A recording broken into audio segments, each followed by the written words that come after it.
আবারও মুসলিম বিদ্বেষের এক ভয়াবহ নজির দেখালো ভারত। একের পর এক মসজিদ নিয়ে বিতর্কে এবার যুক্ত হলো উত্তরপ্রদেশের শাহী জামা মসজিদের নাম।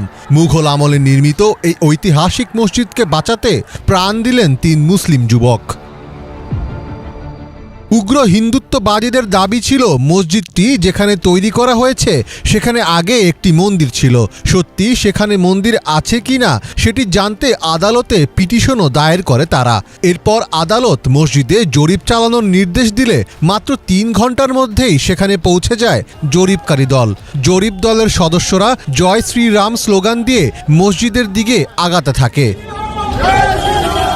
এ সময় স্থানীয় হিন্দুত্ববাদী অনেক লোক তাদের সাথে একই স্লোগানে আগাতে থাকে। স্থানীয় মুসল্লিরা মসজিদের বিরুদ্ধে ষড়যন্ত্রের অভিযোগে জরিপ কাজে বাধা দিলে শুরু হয় তুমুল সংঘর্ষ। বিক্ষোভকারীদের দমাতে সর্বোচ্চ শক্তি প্রয়োগ শুরু করে পুলিশ।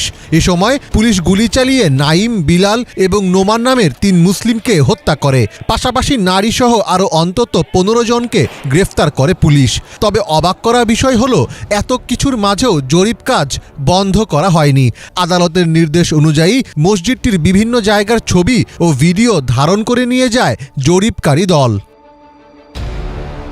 যেসব হিন্দুত্ববাদী আদালতে পিটিশন দায়ের করেছে তাদের দাবি, সাম্ভালের মুঘল আমলের জামে মসজিদটি তৈরির আগে সেখানে শ্রী হরিহর মন্দির ছিল।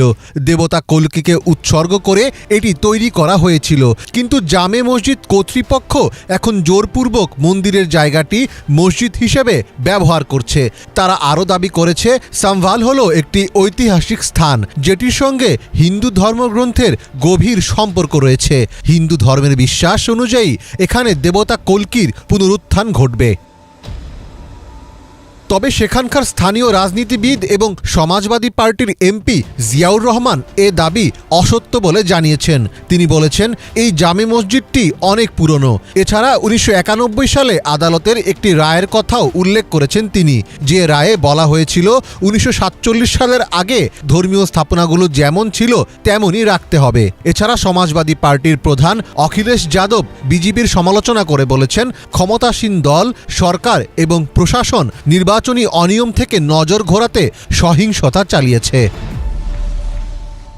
সমালোচকরা বলছেন, মূলত উত্তেজনা তৈরি করতেই মসজিদটিতে জরিপ চালানোর নির্দেশ দিয়েছে আদালত। নরেন্দ্র মোদীর বিজেপি সরকার ইচ্ছাকৃতভাবে সেখানে উত্তেজনা তৈরি করেছে। তারা মূলত সেখানে রাজনৈতিক ফায়দা আদায় করে নিতে এ কাজ করেছে। সাম্ভালের এই ঘটনাকে ঘিরে রাজ্যে রাজনৈতিক ও সাম্প্রদায়িক উত্তেজনা আরও বাড়তে পারে বলে মনে করছেন অনেকে। মীর ফজলে রাব্বি, বাংলা ভিশন।